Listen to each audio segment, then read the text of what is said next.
Final. Come championship bound, baby! Woo! Big love, baby! Woo! Here, man. It got a little crazy out there, but we made it through. We're gonna keep stacking the day, so see you in the championship. Bow! Let's go! June 17th wasn't just another game. It was payback time.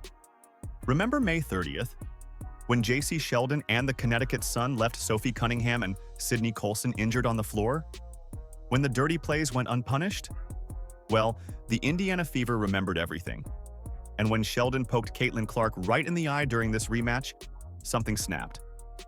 What happened next will show you exactly why you don't mess with Clark's teammates, because Sophie Cunningham was about to deliver the most satisfying flagrant foul you've ever seen. If you support the Fever, comment down below CC and Spicy Sophie. Let's go. It was chippy the last time these two teams faced off too. Sophie Cunningham suffered her ankle injury in that game, but in addition to that, she actually had part of her front tooth knocked out. She made contact with JC Sheldon as Caitlin Clark knocks down the triple. But what people don't talk about enough is how hard you have to work to be able to be that good. All the hours that she's spent perfecting her craft. Retreating, firing, and hitting. So she can do that. On Indiana arguing the call. I mean, step back, you're late. She almost looks you in the eye. And Picture this. May 30th, Indiana Fever versus Connecticut Sun, and everything went wrong for the Fever in the worst possible way. The game started normal enough, just another matchup between two WNBA teams fighting for position. But the Sun came out with a level of physicality that crossed the line from competitive to dangerous. You could feel the tension building from the opening tip. Can we talk about the physicality for a second? Two players on the Indiana Fever got injured last night by the same player on the Connecticut Sun, and that was JC Sheldon. And I tweeted about it. She was playing so reckless. I'm fine with players playing aggressive, but there is a thin line between playing aggressive and playing reckless. When you dive for a ball, you don't land on somebody's leg. She landed on top of Sydney Colson's leg, and her leg got stuck and literally twisted around. Both injuries, both Sydney Colson and Sophie Cunningham, were contact injuries. Sophie Cunningham went down first with what looked like a deliberate hit. The contact was hard, too hard for what should have been routine basketball. Then Sydney Colson got hurt in another questionable play that had everyone asking what exactly was happening out there. The worst part? JC Sheldon was right in the middle of both incidents, playing with the kind of aggressive style that makes your blood boil. They weren't non-contact. They weren't ACLs, they weren't Achilles, they were contact injuries caused by the same player. And this kind of physicality that the WNBA they brag about. They say it's always been a physical league. That's just the heart of the It's not good basketball. And we've seen so many injuries. Paige Becker's out with a concussion. Rakia Jackson was out with a concussion. All of these injuries are contact plays. We've seen Caitlin Clark last year get chucked to the ground. We saw Angel Reese get clothesline chucked to the ground.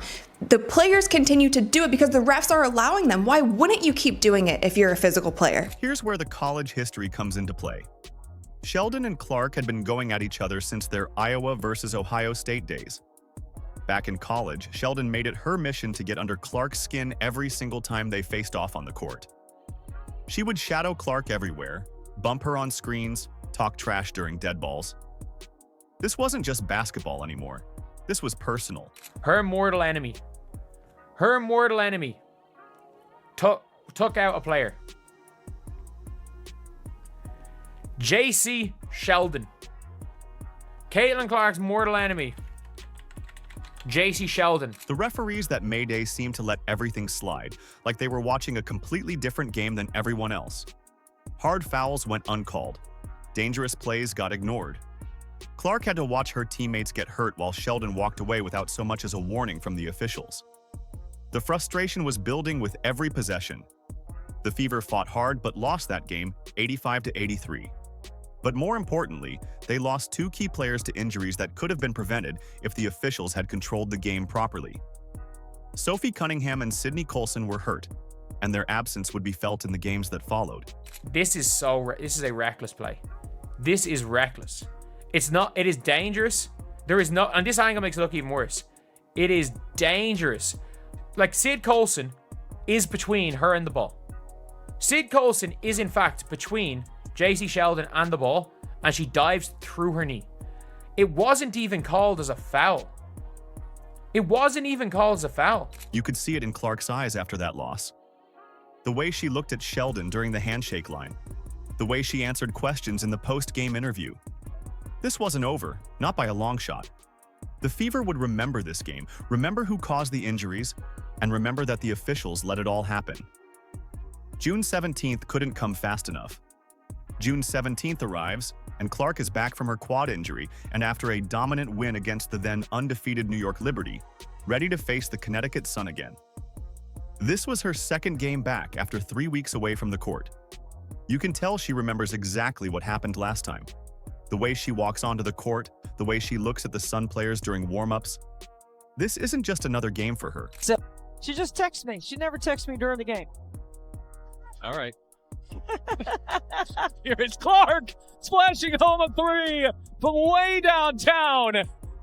Kelly escorting her back to the bench. JC Sheldon is there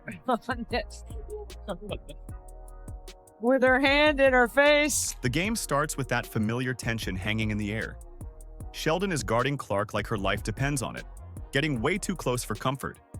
She's shadowing Clark on every possession, bumping her on screens, doing all the little things that make basketball ugly. This is the same aggressive style that hurt Sophie Cunningham and Sydney Colson back in May. Everyone in the arena can feel what's coming. And Caitlin Clark are talking to the official. They're both going at it saying, hey, oh, there's a little extra right there. Uh-oh. Then Marina steps in to protect JC. Third quarter hits, and here comes the moment that changes everything. Clark is bringing the ball up court when Sheldon comes over to defend. She goes for what looks like a steal attempt, but her finger goes straight into Clark's eye. The contact is immediate and obvious.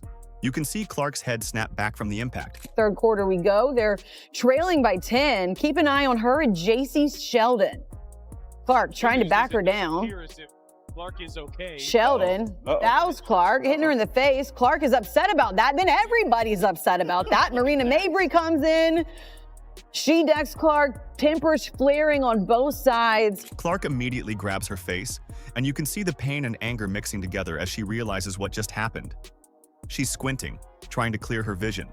But you know she's thinking about more than just the physical pain. This wasn't an accident. This was the same player who hurt her teammates, now coming after her with the same dirty tactics that went unpunished before. Clark does what any competitor would do.